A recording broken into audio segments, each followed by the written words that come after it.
Chapter 7. The Sorcerer's Gift. The sorcerer didn't speak. He stared through the eye holes of the owl mask.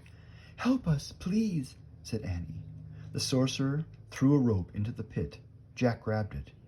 "He wants to pull us up," said Annie. Jack looked up. The sorcerer was gone. "Where did he go?" Jack said. "Tug on the rope," said Annie. Jack tugged. The rope tightened. It began rising. "I'll go first," said Annie cheerfully. "Annie, this isn't a game," warned Jack. "Don't worry, I'll be careful." Jack gave her the rope. "Okay, but hold on tight," he said. Annie held the rope with both hands. She pushed her feet against the side of the pit. She rose into the air with the rope. She kept pressing against the side of the pit until she reached the top. Jack saw the sorcerer reappear and help Annie up. Then they moved out of sight. Jack was puzzled. The sorcerer had used both hands to help Annie, so who held the other end of the rope? "Wow!" came Annie's voice. "What's going on?" Jack wondered. The sorcerer came back and threw the rope down again. Jack grabbed it, and the rope started to rise. Jack held on tight. He started up. His hands burned. His arms felt as if they were being pulled out of their sockets, but he kept his hold on the rope and his feet against the side of the pit. At the top, the sorcerer pulled Jack onto the snowy ground. "Thanks," Jack said, standing. The sorcerer was tall. He wore a long fur robe. Jack could only see his eyes through the owl mask. "Hey!" Annie called. Jack turned. Annie was sitting on a woolly mammoth. "Squeak!" Peanut was sitting on the mammoth's head.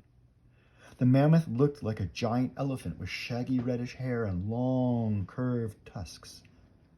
The other end of the rope was around the mammoth's huge neck. "Lulu pulled us up," said Annie. "Lulu?" said Jack. "Don't you think she looks like a Lulu?" said Annie. "Oh, brother," said Jack. He walked up to the mammoth.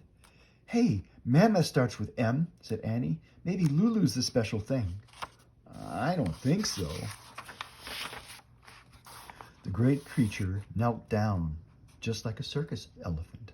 "Whoa," said Annie. She clutched the mammoth's ears to keep from falling off. The sorcerer helped Jack climb onto the mammoth. "Thanks," said Jack. Then the sorcerer reached into a pouch. He pulled out a small white bone and handed it to Jack. The bone was hollow. It had 4 holes along one side and 2 on the other. "Oh, man, I think it's his flute," said Jack. "The book said they make flutes from mammoth bones." Jack tried to give the flute back to the sorcerer. "Nice," he said politely, but the sorcerer held up his hand. "He wants you to keep the mammoth bone," said Annie. "Mammoth bone?" whispered Jack. "Hey, maybe this is the third thing." Jack looked at the sorcerer. "Do you know Morgan?" he asked. The sorcerer didn't answer, but his eyes sparkled with kindness. He turned away from Jack and untied the mammoth's rope. Then he whispered into the ear of the giant woolly creature. When the mammoth stood up, Jack gripped Annie's coat to keep from falling off. He felt miles above the ground. He nestled behind Annie in the dip between the mammoth's head and the huge curved back. The mammoth took slow, plodding steps across the snow, then picked up speed.